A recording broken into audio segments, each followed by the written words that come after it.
kesempatan kali ini kita dapat berkumpul di kelas dalam rangka menuntut ilmu.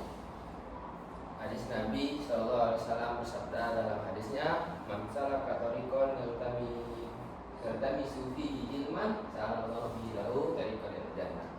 Barang siapa yang bersungguh-sungguh dalam menuntut ilmu, maka dia berada di jalan Allah Subhanahu wa taala. Pada kesempatan kali ini, sebelum kita mulai pembelajaran, rapikan bangku anak bapak, kan? Kalau ada sampah tolong diambil.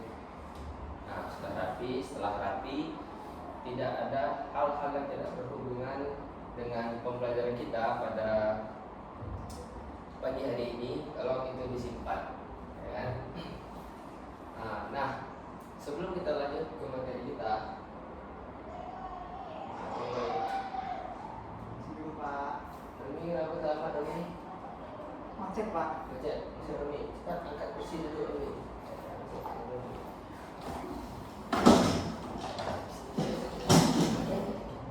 Angkat Rumi, angkat kursinya. Nah, sini. Oke. Sebelum kita masuk pada materi kita pada pagi hari ini, Bapak ingin tanya apa materi kita minggu lalu? Nah, coba share apa materi kita minggu lalu?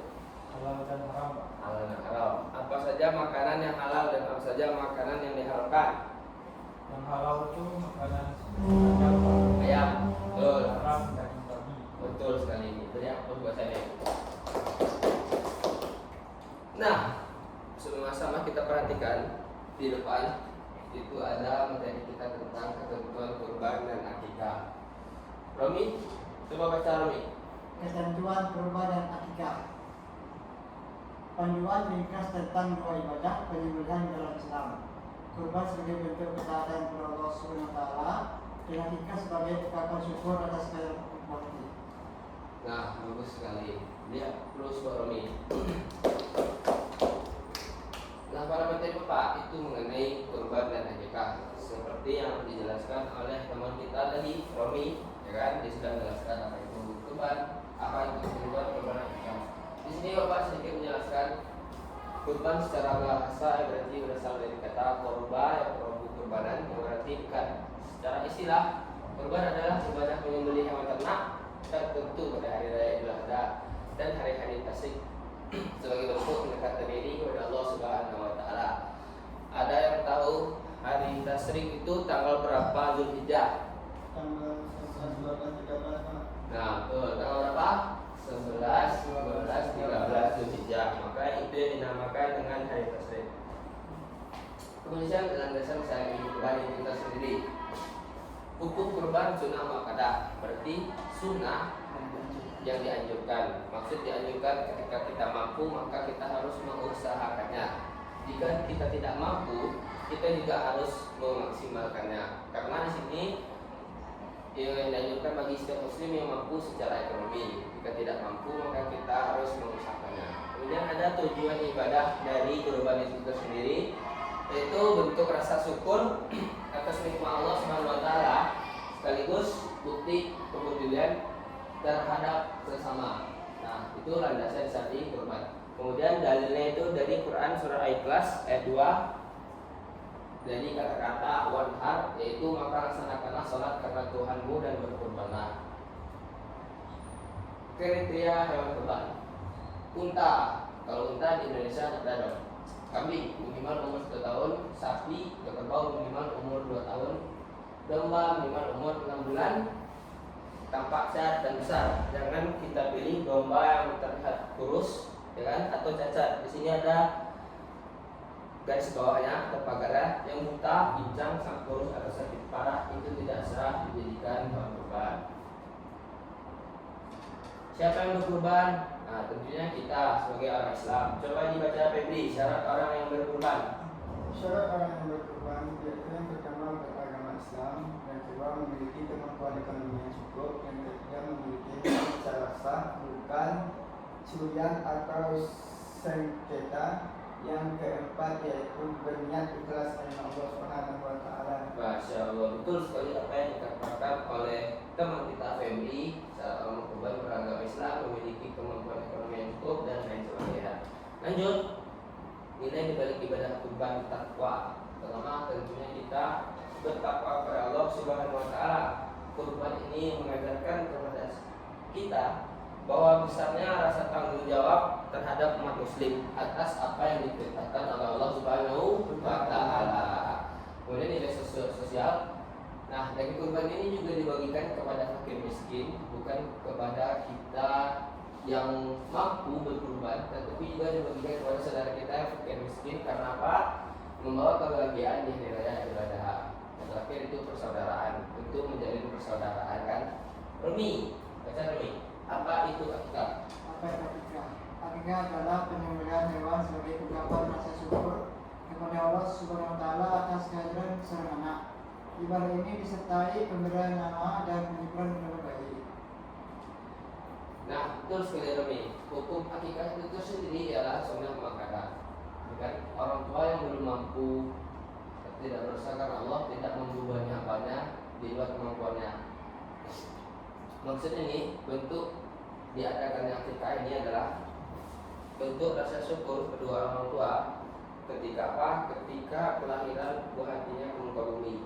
Maka ibadah ini disertai dengan pemberian nama dan kesyukuran kabar baik.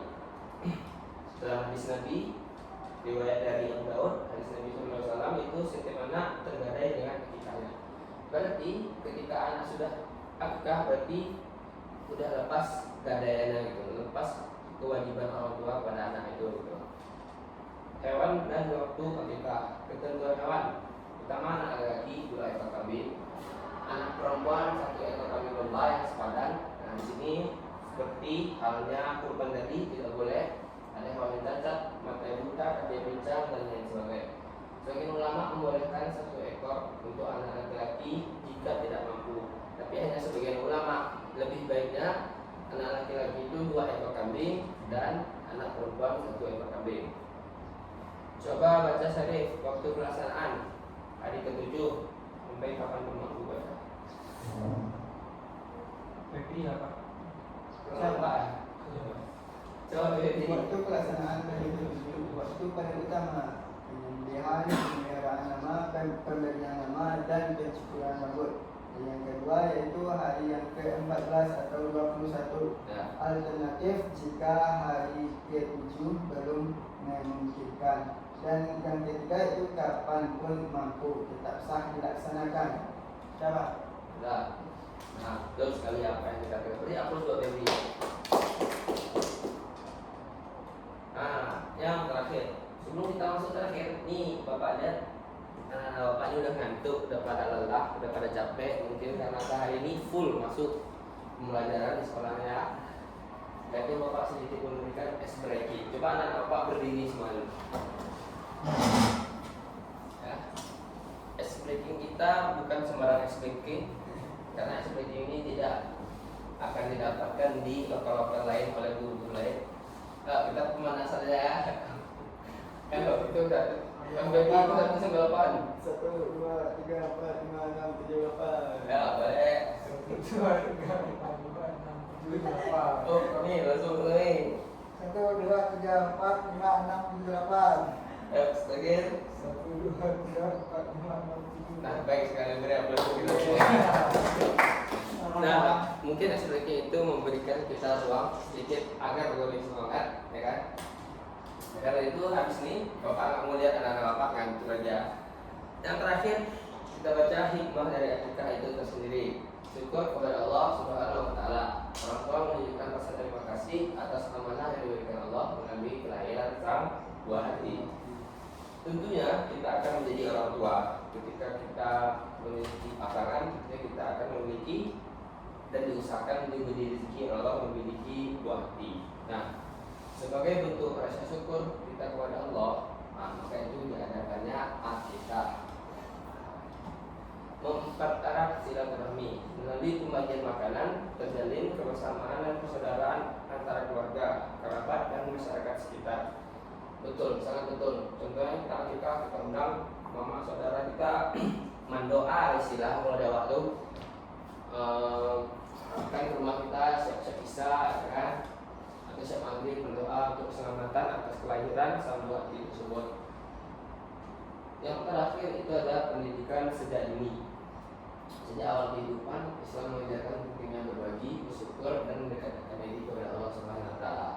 Ini sangat betul sekali. Karena apa?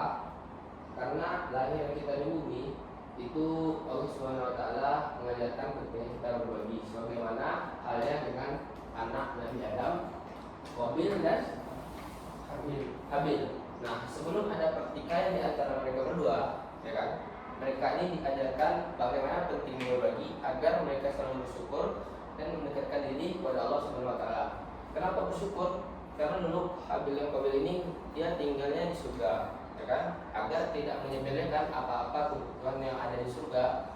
Makanya Allah memberikan ujian kepada ayahnya itu Nabi Adam itu sendiri untuk menyuruh jin atau bangsa jin dan setan menyuruh Nabi Adam alaihissalam memakan yang namanya buah kuldis. Nah, dalam riwayat lain ada istilah buah kuldi ini ialah perbuatan jahat. Kita tidak tahu apakah itu benar-benar berbentuk buah atau hanya sekedar bentuk kejahatan gitu. Nah, mungkin hanya di sini pembelajaran yang Bapak sampaikan pada pagi ini. Lebih dan kurangnya Bapak mohon maaf. Besok untuk latihan sudah Bapak berikan, Bapak jadikan itu PR bagi anak-anak Bapak semuanya. Pada pertemuan selanjutnya itu dikumpulkan. Nah, di sini boleh bilang kita tutup dengan lafaz hamdalah.